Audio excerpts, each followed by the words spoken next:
অনেক দিন ধরে ইচ্ছে ছিল যে আমি একটা এমব্রয়ডারি চুড়ি বানাবো। দুটো চুড়ি আমি বানিয়েছি উল দিয়ে আর সুতো দিয়ে। ওটা ক্রুশের দিয়ে বানিয়েছিলাম, ক্রুশ দিয়ে। এবার অনেক দিন ধরে ইচ্ছে ছিল এমব্রয়ডারি করব। এমব্রয়ডারি করলে কীরকম আসে দেখতে, তো খুবই ভালো লাগে, কিন্তু আমি কতটা ঠিকঠাক করতে পারবো সেটা আমার একটু ডাউট ছিল।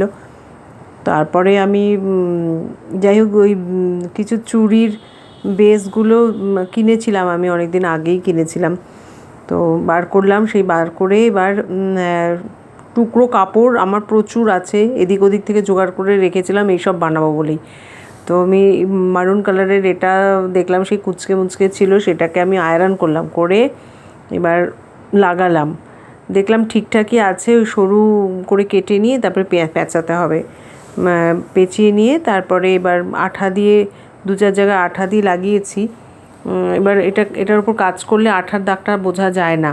এগুলো ফেব্রিক লাগানোর জন্যই এই স্পেশালি আঠাগুলো আছে আর কি, জুয়েলারি যারা বানায়। আমার হাতে আঠা লেগে রয়েছে, তো অত পলিশডভাবে আমি ভিডিও করতে পারিনি, কারণ একা একা করতে হচ্ছে। শেষের দিকের ভিডিওটা তো আরও ঝাপসা হয়েছে। যাই হোক, এখন চেষ্টা করেছি, আশা করি পরেরগুলো আর একটু ভালো করে করব। তো স্টিচটা মোটামুটি দেখানোর চেষ্টা করেছি। প্রথমে একটু হাত দিয়েই এঁকে নিয়েছি, ওটা আগে সেলাইটা করলে অসুবিধা, মানে চুড়ির মধ্যে কাপড়টা আটকানোর পর সেলাইটা করতে হবে, তাহলে সুবিধে। কারণ এটা চুড়িটা উপর ওই সরু করে কাপড় কেটে তারপরে পেঁচিয়ে নিয়ে তার উপরে করতে হয়, যার জন্য আঠার জায়গাগুলো একটু শক্ত শক্ত হয়ে বলছে, আমার একটুখানি করতে অসুবিধাই হচ্ছিল, বা যেখানে যেখানে ভাঁজগুলো আছে সেখানে একটু সমস্যা হচ্ছিলো, তো ম্যানেজ করে নিয়েছি। চুড়ির ওপরে এমনি আঠা দিয়ে লাগিয়ে দিলে তো অনেক ইজি, কিন্তু এই সেলাইটা করা খুব ডিফিকাল্ট। কিন্তু তাও আমি করেছি, খুব খারাপ হয়নি, কারণ আমি মোটামুটি যেরকম চেয়েছিলাম সেরকম হচ্ছে, একটু ভালো হবে। প্রথম করলাম এমব্রয়ডারিটা চুড়ির উপর, তো এটা দুপাশে আমি একটু রান দিয়ে নিয়েছি, মানে ওই কাঁথা স্টিচের মতো দিয়ে নিয়েছি, বর্ডারের মতো, তাহলে এই গুজরাটিটা করতে সুবিধা হয়। বেসিক্যালি আমি এই ভিডিওটা করলাম এই গুজরাটি স্টিচের জন্য। গুজরাটির এটা হচ্ছে, গুজরাটি টোটাল চার রকম স্টিচ আছে।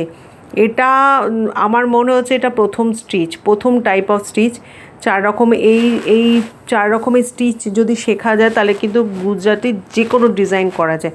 আমি একটা গুজরাটি শাড়ি বানিয়েছি, সেই শাড়ির 90% হয়ে রয়েছে, 10% বাকি আছে। সেটা আজ নয়, মানে আমার মেয়ের হয়েছে তারপরে, এবার প্রায় আমি বলছি এটা আমি বোধহয় 2005-06 নাগাদ আমি শাড়িটা আঁকিয়েছিলাম, এবং সারা শাড়িতে পুরো কাজ প্রচুর, কিন্তু শাড়ির কোয়ালিটিটা, আমি তখন দামি শাড়ি কেনার মতো পরিস্থিতি আমার ছিল না যে আমি একটা সিল্কের শাড়ি 1000-1500, তখন 1000-1500 টাকাই দাম ছিল সিল্কের শাড়ির দাম সেইভাবে কিন্তু খুব একটা বাড়েনি। এখন হয়তো একটা ভালো সিল্কের শাড়ি এক কালারে যেটার উপর কাজ করে 3000-4000 টাকার মধ্যে পাওয়া যায়।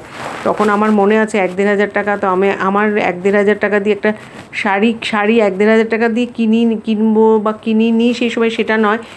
সমস্যা ছিল অন্য জায়গায়, যে আমি যদি শাড়িটা ঠিকঠাক না করতে পারি তাহলে অত দামি ভালো পিওর সিল্কটা আমার নষ্ট হয়ে থাকবে।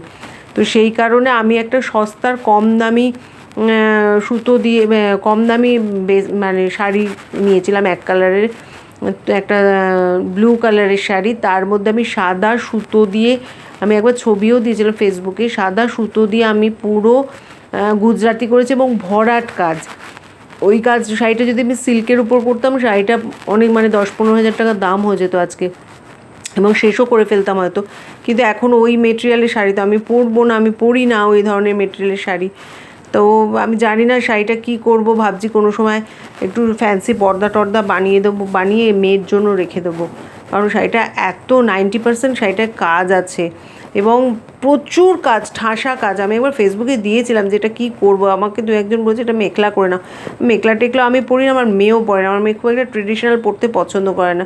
তো আমি সেই জন্য ঠিক করেছি ওটা একটা সুন্দর করে পর্দা বানিয়ে ওকে, আমার মেয়েকে ওটা দিয়ে দেবো, মেয়ের যখন সংসার হবে সুন্দর করে পর্দা করে নেবে, এটাই ভেবেছি। তো এইটা 4 রকমের স্টিচ আছে। এটা হচ্ছে ফার্স্ট স্টিচ, যেটা গুজরাটির মধ্যে হয়, এবং এই স্টিচটা যদি 1, 2, 3, 4টে লাইনে, মানে 4টে রোয়ে স্টিচটা, এইটা আমি এতক্ষণ কথা বলতে বলতে 3টে রো হয়ে গেছে। আমি খুব একটা ভিডিও বড় করিনি, আমি পরে আরও গুজরাটি করব, তখন ধীরে ধীরে করবো। এই আসলে আমি এখন বাড়ি এসেছি, আমার ভিডিওটা করতে অসুবিধা হচ্ছে, কোনো রকমের ভিডিওটা করলাম। এটা হচ্ছে লাস্ট রোতে গিয়ে এইটা কমপ্লিট হবে। এখানে আমি ডিজাইন আমি ধরে ধরে দেখাতে পারছি না এই ভিডিওটায়, আমি ছোট ছোট করে অন্য জায়গায় ভিডিও দেখাবো। গুজরাটির যে 4 রকমের স্টিচ আছে এবং প্রত্যেকটা স্টিচের 4টে করে রো হয়, এটা মাথায় রাখতে হবে। এবং গুজরাটি স্টিচে যে দেখাচ্ছি মাঝখানের গ্যাপটা যত কম হবে তত সুন্দর গুজরাটি হবে। মানে গুজরাটি স্টিচ টাইট করে করতে হয় না, খুব ছোট ছোট করে হালকা করে করতে হয়। আর এটা যত সুন্দর ভেতরটা যত ঘন হবে, মানে এই মাঝখানে বরফির মাঝখানে ফাঁকটা যত কম হবে গুজরাটি স্টিচ তত সুন্দর হবে। আর একদম সুতো টেনে করতে নেই, একটু হাত লুজ রাখতে হয়। আর প্রথম লাইনেই হচ্ছে সুতোর কাপড়ের ওপর দিয়ে 4th উঠবে, আর বাকি যে 4টে রাউন্ডের মধ্যে 3টে রাউন্ড কিন্তু ওই পেঁচিয়ে তলায়, আর মানে সুতো কাপড়ের সাথে আর কিছু থাকবে না, শুধু সুতোর প্যাচ হবে, একটার থেকে আরেকটা প্যাচ হবে। কোথাও আপের সময় গিয়ে তলা দিয়ে যাবে, কোথাও ডাউনের সময় গিয়ে ওপর দিয়ে যাবে, এরকম একটা পদ্ধতি আছে। তো সেই পদ্ধতিটা যদি ভুল হয় তাহলে কিন্তু কিছুতেই মিলবে না। এটা গুজরাটি, এই জন্য অনেকেই বলে গুজরাটি ভীষণ শক্ত স্টিচ, কারণ গুজরাটির যদি ওই 4 কোনটা ওপর দিয়ে যাবে কোনটা নিচে দিয়ে যাবে এটা যদি গুলিয়ে যায় তাহলে কিন্তু গুজরাটি স্টিচ মানে পরের দিকে দেখা যায় যে ওটা মিলছে না। এই মেলাটায় খুব ইম্পর্টেন্ট। তো আমি পরে একদিন খুব ডিটেলে গুজরাটি স্টিচ শেখাবো। এটা জাস্ট আমি ভিডিওটা জাস্ট করেছি, একটা নিজেরও একটা স্যাটিসফ্যাকশান এলো যে আমি অনেক বছর পর আমি করলাম, প্রায় 15 বছর পর তো আমি গুজরাটি স্টিচ শুরু করেছি। তো দেখলাম ভুলে তো যাবোই না, কারণ একটা সময় প্রচুর করেছি গুজরাটি দিয়ে, ওই বললাম পুরো শাড়িটা করেছি। তো সেজন্য ভুলিনি, কিন্তু ভাল লাগলো যে আমার আবার মনে পড়েছে, মানে আমি সুন্দর করে করতে পারছি। এবং চুড়িটা খারাপ হয়নি, ভালোই হয়েছে, স্যাটিসফ্যাকশানই আছে চুড়িটার উপর। তো আরও অনেকগুলো চুড়ি বানাবো। তো আমার কিন্তু অনেক জমে যাচ্ছে, তোমরা যদি কেউ একটু নাও আমার খুব ভালো হয়, কারণ আমার প্রচুর জিনিস জমে যাচ্ছে। আমার মেয়ে বলেছে যখন তুমি ইঞ্জিনিয়ারিংয়ের কাজ করতে পারবে না, বয়স হয়ে যাবে, তখন তোমাকে আমি একটা বুটিক খুলে দেবো। আমার মনে হচ্ছে সেই বুটিকের সম্ভার আমি তৈরি করছি, মানে এত জিনিস জমে গেছে আমার। আর আমার মেটেরিয়াল এত মানে রয়েছে বাড়িতে, যা পাচ্ছি যেখান থেকে পাচ্ছি কিনে নিচ্ছি, অনলাইনে পাচ্ছি, দোকানে পাচ্ছি, কিনে নিচ্ছি। এই চন্দ্রনগর এসেছি, আজকে আমি অনেক কিছু কিনবো চন্দ্রনগর থেকে। তো একটা দোকান আছে আমার, স্পেশাল কিছু 2-3টে দোকান আছে, সেখান থেকে আমি মেটেরিয়াল কিনি। আর ফেসবুকেও অনলাইনেও আমি কিনেছি, এবং একজনকে বলেওছি আজকে কিনবো। তো আমি একটু চন্দ্রনগরে দেখে নিয়ে তারপরে তার কাছ থেকে কিনবো। তো এই গেল গুজরাটি আর কাঁথা স্টিচের একটা কম্বিনেশন করে চুড়ি বানালাম। তোমাদের চুড়ি বা বালা একটু মোটা, আমি আরও 2-একটা চুড়ি বানাবো, ইচ্ছে আছে অনেক কিছু বানাবো। মানে কত যে বানানোর ইচ্ছে থাকে। আর এটা পুরো আমার নিজের ডিজাইন একদম, মানে আমি আগে থেকে আমি কিছু ভাবি না, করতে করতে হঠাৎ করে মনে হলো মারুন কালারের সাথে আমার হলুদ যাবে, হলুদ আমি কী করবো, ফার্স্টে গুজরাটি আঁকলাম, তারপরে আমি আগে বর্ডারটা করে নিই, কাঁথার মতো করে রান দিয়ে বর্ডার করলাম, বর্ডার করে তারপরে একটু সবুজ সুতো দিয়ে করি। তো আমার না আগে থেকে অত ভাবি না, যে করতে করতে করতে করতে আমার মাথায় আসে এটা করব ওটা করব।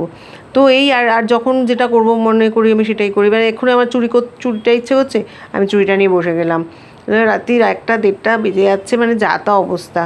তো যাই হোক, তোমাদের নিশ্চয়ই ভালো লেগেছে, একটু কমেন্ট করো কেমন লাগলো।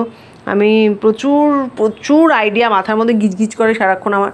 আর অফিসে মনে হয় দূর, অফিসের কাজটা না করে এসব করলেই ভালো হয়, কিন্তু সেই দিতে আর পেট চলে না, ব্যাপারটা হচ্ছে এইটা। তো ঠিক আছে, চলো আজকের ভিডিও এখানেই শেষ করলাম, আবার দেখি নতুন কি করা যায়। ঠিক আছে, চলো টাটা।